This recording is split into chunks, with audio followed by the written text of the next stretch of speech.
I've recorded this so many times over the past few days, and none of them have worked. The last few ones have been so morbid. I don't really think that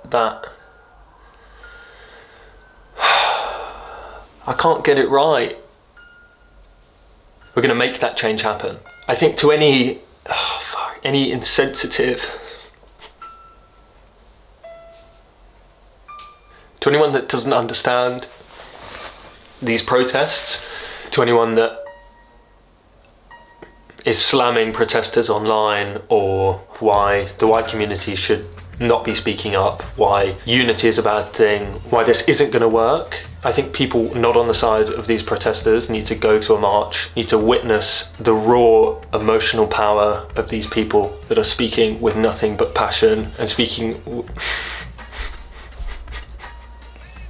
how people must be feeling that are actually affected by these issues. I'm just one of those people that's part of the fucking problem.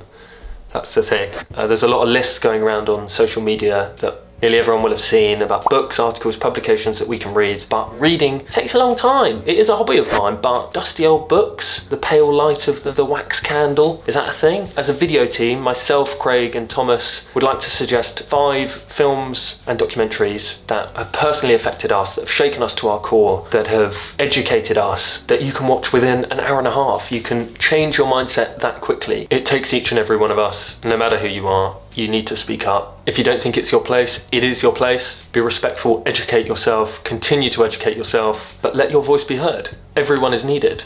That wasn't as happy as I thought it was going to be.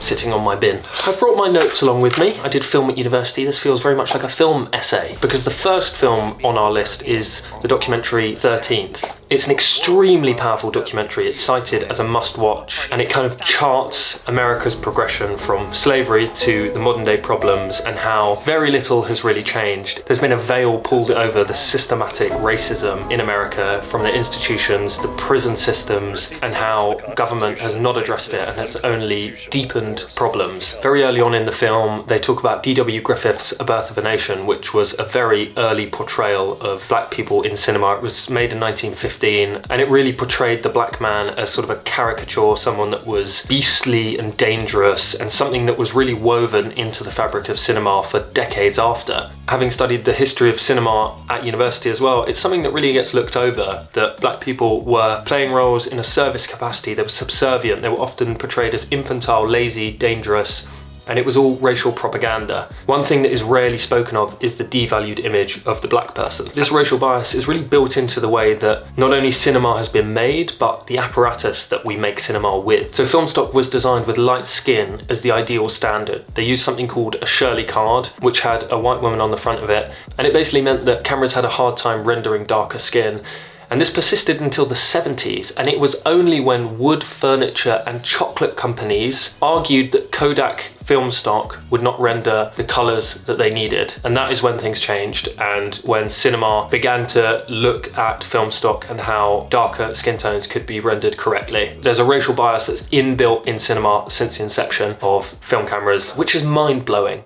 So next on the list is Spike Lee's Do the Right Thing, an early film from the prolific filmmaker, which is over 30 years old now. There's some really memorable performances from himself, Samuel L. Jackson, and it's dedicated to the families of 6 black individuals, 5 of whom were killed by police and 1 by a mob of white individuals. At the centre of the drama is the killing of black Americans by the police, something that continues to happen in modern society and has a significant relevance to modern day events with the impunity of officers that do not face charges for their crimes.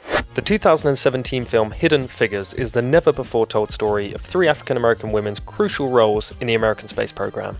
It's indicative of the voices that were silenced that helped progress countless movements, space, science, art, and so on, and a perfect example of how institutions quash the contributions of minority people to take credit for themselves. Bad bunch. Green Book isn't really a classic film or even a great film, but it's one of the films in recent memory that actually illuminated the black experience in America for me. The Green Book was a kind of secretive how-to manual for travelling black people written by Victor Hugo Green. It detailed which motels were friendly, which towns you were likely to be arbitrarily arrested, that kind of thing. Sort of like a nightmarish publication of Time Out. The film did receive some negative press for its Hollywood take on race, but it taught me that this book existed and just adds another dimension to the experience of black people, which is why I'm sitting on this bin in the first place. Moonlight is one of the films that I think is really, really important because for most black people growing up, there's little to no representation of black people in media, and there's little to no representation of LGBT black people in media, and that's still consistent at the moment. Moonlight tells a story of a black queer man at 3 different stages in his life: his youth, his adolescence, and his adult life, and it really breaks down the barriers of stereotypical blackness and masculinity and vulnerability. It shows people that aren't within those minority groups that being black is just being human, and you can be vulnerable and you can cry and you can be a member of the LGBTQ community. Being a black queer man myself, I think it's a really important film because it puts the 2 marginalized communities into one, so the black community and the LGBTQ community, and it just pushes that representation to the forefront. Growing up, most black people have to relate to white experiences in television or in movies, and having the representation of black characters in black films, having LGBT experiences is really, really important for the community. Thank you for watching our film list. Please do leave your suggestions in the comments. If there's anything that we should be watching right now, sharing with all our friends and family, please do let us know. And we hope that you find some of these a worthy watch.